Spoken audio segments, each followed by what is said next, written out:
Okay, let's do it. Welcome to the Roast of Tripod. I guess, actually, this is the Round 8 recap. Welcome, guys, but it will be more of a roast session, obviously, one of the worst weeks or the worst weekend we've ever had betting in the NRL in about 5 years' time. So I'm ready to have you guys feed it to us, but obviously still well up overall and still over 50%, despite having an absolutely over 50% for the season, despite having an absolutely horrid round 8. Jacob, how are you, buddy? Good, thanks, mate. I can't see the comments, so please direct anything hurtful at Alex because he can read it. So luckily for me, I can't, just the way it hooks up. When you say still up, well up overall, literally, we had a good profit margin the first 7 rounds. We admit ourselves we hadn't gone great. This round was absolutely brutal. Can't even remember. I'm kind of in a daze, but we went 6 and 23 on our best bets. That has actually brought us all the way back. I think we're slightly down or touch and go on our best bets if you're putting, whatever amount of money per season. But we are up a few hundred still on the multis, which is what you're talking about. But it was really bad. And look, we're not going to make excuses. If I was going to make an excuse, I'd say we hitched our wagon really heavily with the weight of best bets on some teams that were terrible. The Broncos, the Storm, the Panthers, the Tigers. Yep. But it's a bit of a cop-out to just say they played terrible and didn't give us a chance to win our best bets, because part of what we do is try and bet on teams that we really think are in a spot where they're going to be up for a big performance and go against sides where we think they might be under their best. So we didn't do that this week, but we'll go through game by game. But we can start with the one that just ended and then go back to the start of this horror show. And to be honest, it's like, I guess it's surprising that this hasn't happened earlier, around this bad. But I guess it shows that we are finding, value plays overall, because over the span of 5 years, we've had many weeks where we've gone, 20-2, 10-1, 10-0, that kind of stuff. But we've never had a horrid week like this. And I guess there is a lesson for everyone to be taken away that sports betting isn't easy. It's not easy to make money betting sports. I guess we've shown, over the last 4 years, we're hitting nearly 60%, but it's not easy, and you will have weeks like this. The main thing is, I guess, to learn from them and make sure you don't do your whole bankroll in one game. Yeah, I definitely think just one statement. It is way easier to lose money than it is to win money betting. Oh, bloody oath. And we proved that this weekend, if nothing else. Absolutely. Let's go through the game we just saw, and it was actually a cracker. The Eels beating the Dragons 32-18. Didn't have any plays on this one. We kind of disagreed on the sides, and Jacob was right in the end. The Eels came back from 14 points down and absolutely romped the Dragons in the second half. I thought, when the Dragons got up 14-0, they were just going to run away with that. They did look like the better team. Dufty was playing awesome. And then the Eels got that late try at the end of the half, and that just gave them momentum leading into the second half. And they just ran the ball harder than the Dragons second half. And it helps so much. Like, I know we kind of say that like wingers are probably worth the least, I guess, in a point spread in an NRL team. But like the wingers for the Eels, like Sebo and Fergo, they help so much, and they can just create out of nothing, and they help, getting the ball out of trouble. They'll take a hit up each, and it gives the forwards some rest, and that certainly is a massive help to this Eels side. And now they're 5 wins from 8. Ridiculous, given what happened last season. Yeah, you're right. The Dragons were up 14-0. The other big reason this game shifted was Frizzell going out, and then followed soon after by Corey Norman, 2 of their most important players, definitely involved in, a lot of the moments in their, 4 wins out of their last 5 weeks. So that hurt them. And the Eels showed a week ago, even when they went down in Newcastle, there's fight in this side. They will fight back. So they weren't phased. I feel sorry for anyone who bet unders in that game, because there was no try until the 25th minute. And then there were some belters, and there was some length of the field tries, and it went way over. And we need to monitor that. I had this kind of theory with this new stadium, Bankwest Stadium, the most exciting stadium, the crowd on top of them, the electric atmosphere. Everyone wants to throw it around a little bit more. Everyone wants to run the ball that bit more and not let it go into touch. And so far we have 2 games there that have gone way over the total. Is this something to monitor moving forwards? Someone asking what happened to Norman. It looks like initial early thoughts are that he's broken his cheekbone, which does not sound very Good. Now, if that's the case, he'll be out for an extended period of time. Next up, going back to Thursday night, we had the Rabbits absolutely flogging the Broncos 38-6. It was a game that we really thought the Broncos would be up for. And to be honest, they were for like the first 30 minutes. They were solid. I thought they weren't that much worse than the Rabbits in the first half. I didn't think that they deserved to be down 24-0 at halftime, that's for sure. I thought that the first couple of tries were pretty lucky from the Rabbits. But what I will say is that any competent fullback would have most likely stopped both of those first two tries. That is just, it's a woeful effort from Darius Boyd. It does not put his body on the line. Those grubbers are coming through. I understand you get a bit of a bad bounce, but you have to be attacking that ball with more gusto than he has. And he dead set has been a liability, and he was a liability in that game. And as soon as it got kind of to 24-0, it was 18-0. They got another try just before halftime, and then it was kind of over. The Broncos sort of hung their heads. But I did think the first half was a little bit closer, but the Rabbits, to their credit, they did outclass them. Yeah, terrible start to our round, and it set the tone, really. We took the Broncos, and we can't really defend that. But yeah, in the first try, Cody Walker, very fortuitous that it's ripped out of his hands. Probably going to be called a knock-on. In fact, the video ref said it was just dislodged in the tackle. But he gets a boot to it, and we know that they scored. Then he scores off a kind of a lucky bouncing grubber kick out of nothing as well, that you're saying that Boyd should have covered up. And then I think they really lost the game when they were spreading it wide down 12-0, and out of Reynolds takes the intercept, and you turn an attacking opportunity into 18-0. They were pretty cooked at that point. And really the best opportunity in the first 30 minutes was Fat Bird going over and not managing to plant it. I think in the back of his head he's thinking, gotta hold this one. I've fucked the Broncos too many weeks in a row dropping it over the line. So he made no effort to ground it. But anyway, they weren't good enough. But yeah, that was a terrible start to our round. And then even then we had Broncos to score more than 2 tries. We had Broncos +4 in the second half. They got the first try in the second half, so it's 24-6. Corey Oates drops it over the line. I mean, I'm just saying, it could have been 24-12. At that point, we would have been +16 on our second half bet, but he drops it and the Rabbitohs run 2 more in, and we would have been, a chance of that over 2. So just everything that could go wrong did go wrong, and that was only the beginning.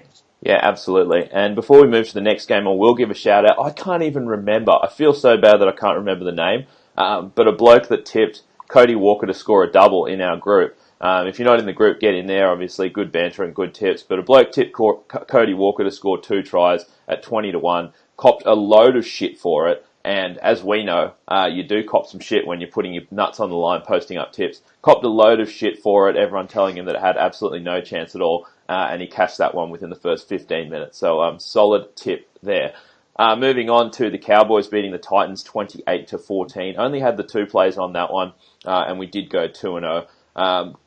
I don't quite know why we didn't have more plays on this one. I think that once we kind of looked around, these stood out as the best plays, and we just worried that the Cowboys had let us down so many times in the past. We have been betting on the Cowboys a lot this year, and we still had uncertainty about Taumalolo when we were bringing out our best bets on Thursday morning. There still wasn't, it still wasn't definitive whether he was going to play or not. Of course, he does play. Of course, he plays for only 60 minutes and gets over 200 metres and scores a try. And he is such a difference maker. We've said in the pod before that a fully healthy Taumalolo is worth more than any other forward in the game. And would you say he's worth more than 1 point? I think he probably is. Oh, yeah, no, I think sure. Well, I think we downgraded him 2, and it probably wasn't enough when he went out. Which you can't say about many forwards in the game, that's for sure. And the Cowboys forwards have you look at that on paper, they should have a pretty decent forward pack, but he just adds to it massively. Really good win for the Cowboys, and hopefully that can kind of catapult their season from what's been a pretty disappointing one so far.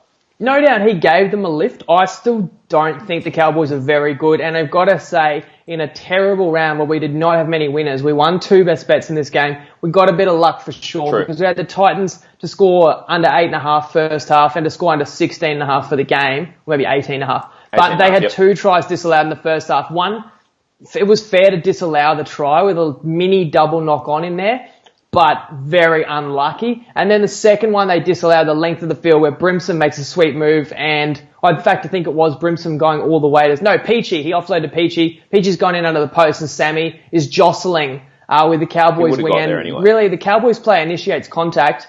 They look at it 15 times and ignore the fact that the Cowboys player, I think it might be Granville, reaches across in front of Sammy, and then Sammy pushes him off.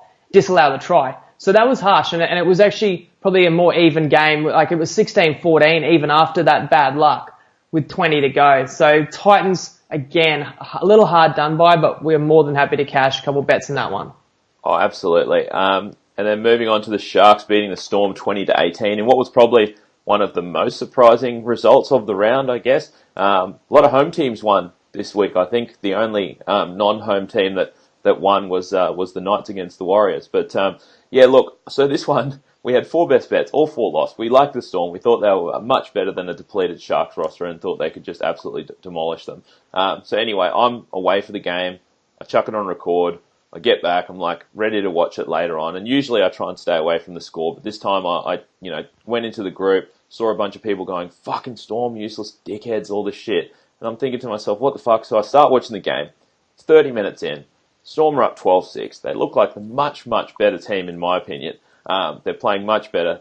Then they concede a late try at the end of the first half, and then it just snowballed from there. They came out a completely different team in the second half, and the Sharks came out and they just wanted it more. They were running it harder. They played very well. I thought Dugan played very well for the Sharkies there. And the Sharks just got on top of them. I know they got an early pen and then you get a try. But even then, you're still close enough if you are the Storm. But the Sharks just ran it harder and they did play much better than the Storm's second half. It was, I guess, a tale of two halves in my opinion. Even though it was 12-all after the first half, I thought the Storm were superior in that first half.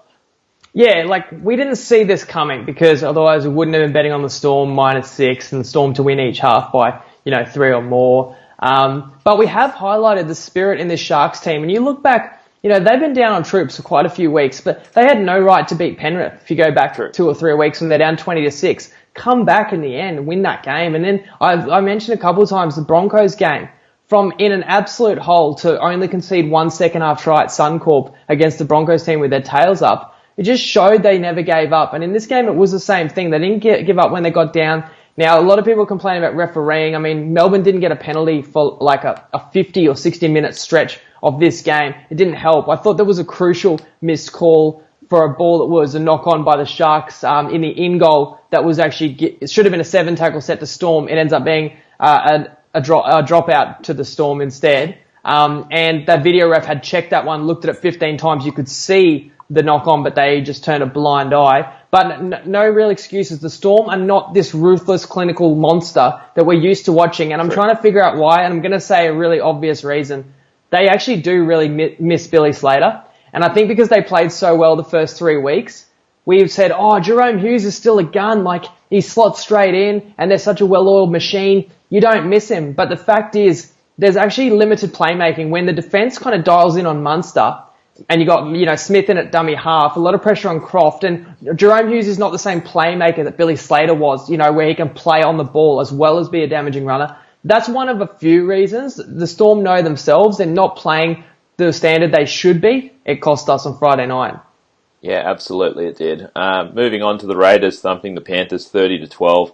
We liked the Raiders again in this one, so we got absolutely demolished. And this is what happens, I guess. No, we liked the Panthers. Oh, sorry, we liked the Panthers in this one. And this is what happens when, you take a lot of underdogs and, obviously this one, when just a bunch of fucking favourites win and win big, then it's very, very easy to just get reverse swept, which is exactly what happened in this one. We really thought the Panthers would be up for this one. 2-5, season on the line. You came into the season as a top 4, definitely a top 8 hope. And, you're 2-5. You have to be winning games like this. It's at a neutral venue. It's close to Pickham. You're a slight underdog. But the Raiders have been fucking solid this year and put in another solid performance. And I'll tell you what, the game was probably closer than 30-12, to be honest. But the Raiders, every time they got an opportunity, they made it count. They scored the try. Whereas the Panthers, they bombed a couple of tries. Nickel Clockstead gets sent to the bin for 10 minutes. You cannot convert. You cannot score a try during those 10 minutes. And that just hurts. And some of those, to be honest, some of those Raiders tries that the Panthers let in were pretty weak. Whereas we've seen this year that the Raiders have been one of the best defensive units this year. I think they may have conceded the least points out of any team in the NRL, I think. Which is a massive turnaround from last year and years before, where they were just an attacking juggernaut and every game would have 50 or 60 points. So Ricky Stewart's got to be happy there, and a good win for the Raiders, but really, really disappointing performance from a Panthers side that should have been desperate as fuck. Yeah, you mentioned the Storm might have been the most surprising result, but the Storm lose by 2 at Shark Park. Okay, I can kind of understand that the Sharks, tooth and clawed in that one. But to me, this was the most surprising result because we spoke about, like, Penrith, yeah, they've played bad, but they had everyone, all hands on deck for this one. They needed to be closer. But as you mentioned, they blew opportunities early. Oh. The Raiders took their chances, like try off a kick early to set the tone when I think there were that it was a low scoring game to begin with. And then the Panthers lost some key players. So first Isaiah Yeo, losing Kickow was big, and Malachi Watene-Lesniak as well. But we must say, Bateman, I haven't heard what the prognosis was, but he was also out for the Raiders. Look, 3 to 4 weeks, I am shocked by how bad the Panthers were. But if we made a mistake betting on this game, it was going against our rule of a good team off a loss is usually really razor focused the next week, and that was the Raiders this week, where we thought that would be the Panthers. And I guess in years past, you wouldn't have said that, like, especially last year, you wouldn't have said, the Raiders off a loss is a good team off a loss. But this year, I mean, we're 8 weeks deep now. They have shown that they are a very, very good outfit. Next up, Manly beat the Bulldogs 18-10. We didn't have a play on this one. It was kind of, I guess, what we thought would be the toilet bowl of the round. And, just a bit, we were leaning Manly, but obviously Cherry gone. We're wondering where the points are going to come from Manly, but obviously we know that the Dogs are probably the shittest team in the comp, so didn't really want to bet on them either. But, in Cherry's absence, I mean, Kane Elgey had an absolute blinder, 2 great cutout passes for tries. And, I mean, this guy, I've given him shit for being a second grade level player, but he did not play like it in this one. 2 fantastic passes for the first 2 Manly tries. Bulldogs, once again, just struggled to put on points like they have in years past. But I will say one thing about this Dogs team. Remus Smith is a fucking superstar. That guy is an absolute beast. The try that he scored off that kick, bringing it in with one hand, gathering it, and then putting it down, that was something special. So, the Dogs have players that they can look to build on. But it's not going to be this year, unfortunately. They are the shittest team in the comp. But good win for Manly without Cherry. And Turbo, yeah, obviously. You said it. LG stepped up when they needed a playmaker. Not just the first 2, the only 2 tries were cutout passes from LG to Garrick. And then the Bulldogs only had 2 tries as well, both by Remus Smith, who you said. And the difference in the game was a bunch of penalty goals. And you've got to take your hat off to Manly when they get these key players back. They're playing really solid footy, and Des has them playing tough and at home. That's another important win. It just keeps them kind of climbing up the ladder. Yeah, absolutely. And then the next one, that's like another one of those ones where you take a dog, you take a big underdog, and if the favourite just romps them, you're going to lose all your bets, which is what happened with us with the Roosters Tigers. The Roosters obviously thumped the Tigers 42-12. This one was, I guess, an interesting one. We did think that the Tigers could hang. We thought it'd be a bit of a letdown spot for the Roosters, that they might come out a bit flat. And to be honest, you watch that first 30 minutes and the Tigers are in it. It's 6-all, 30 minutes down. They look like they're getting into the grind. And then Latrell happened. And the bloke is an absolute superstar, I mean, obviously. But, I mean, he scores 3 tries.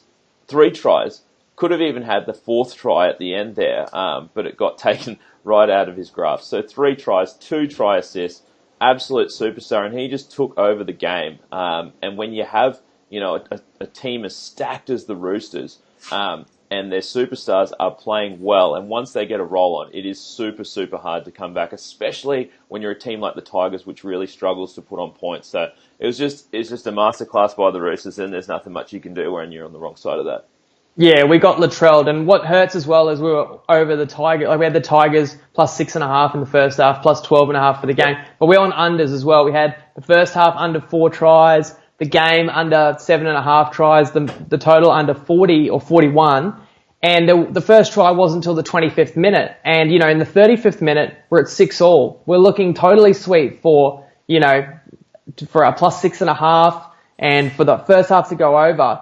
And Latrell breaks the game open, but just out of nowhere, just a 60-meter try. And then the second try that he had, or I think it was the assist, where he just throws someone off him in the middle of the field with 2 minutes left in the half. And that instantly flips what's 2-0 on our best bets with the under and the Tigers to 0-2. And then, even then, I think he killed the game off with his 80-meter intercept try in the second half, in terms of the game going over and the Tigers not being able to be within 12 and a half. And I know there were comments, and we obviously deserve to cop a lot of shit this week. And, so everyone's second guessing everything we've ever done.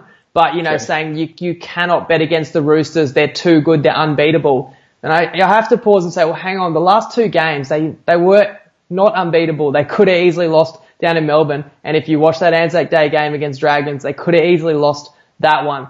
But we do know on their day, they are a ruthless, clinical opponent. And, they hurt us, as many teams did this round. Although that was the end of the pain, at least, Saturday night, because we got some back today. It's a fucking painful week. Just a horrid week all in all, but thank God it's over. And then... Well, what about, we've got future money on the Denver Nuggets, not like...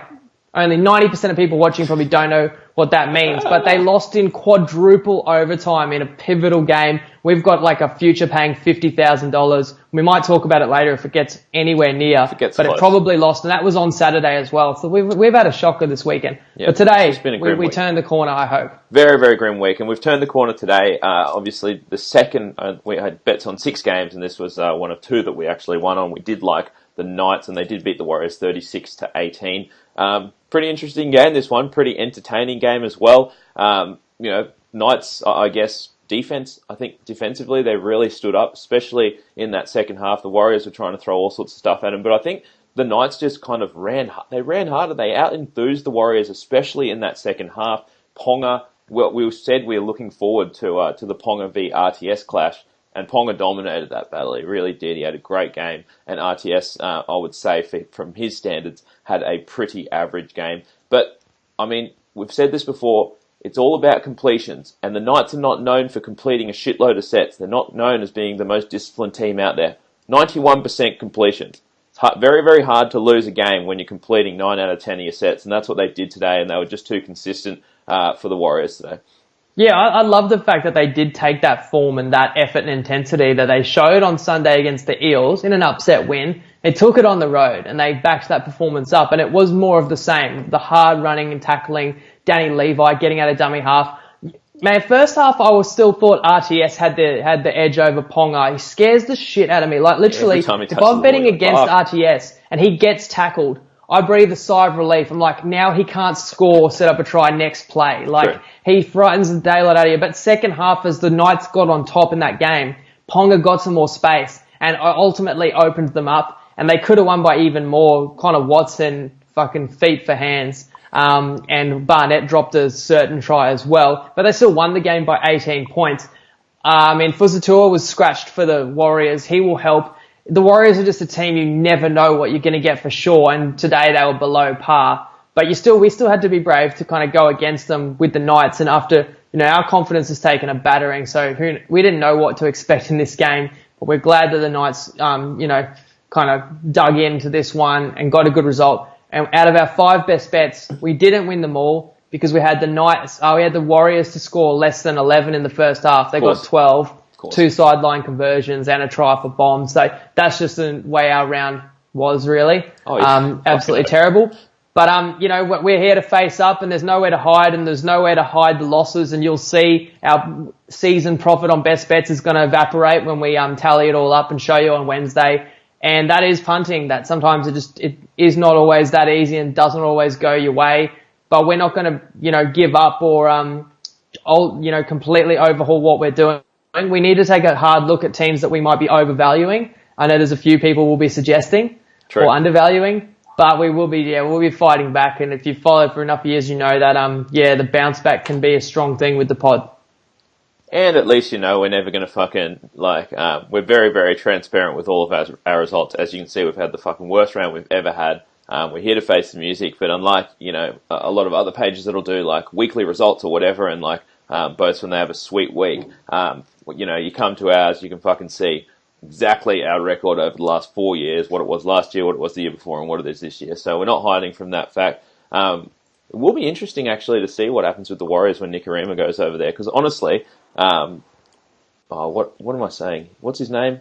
Well, Harris Tavita has played well. He deserves to keep his spot. I know that they lost today, but he's not that bad. No, I watched that game, the Savo, and I definitely didn't think, this team needs Cody Nicarima. No. So I'm not sure what's going to And happen on there. $500,000 a year anyway, I think that's too much money for him. But anyway, that'll wrap it up, guys, for this week. Thanks for tuning in. And we will catch you on Wednesday, 6 p.m, to break down round 9. And I will say this, despite having an absolutely horrid round this week, we have not had back-to-back losing rounds in the NRL or on NFL in over a year now. So all of last year and all of this year, we have not had back-to-back losing rounds. So I am betting on us to have a bounce-back spot this coming week. So let's hope we can do that, and we will see you guys at 6 p.m. on Wednesday. Catch you then.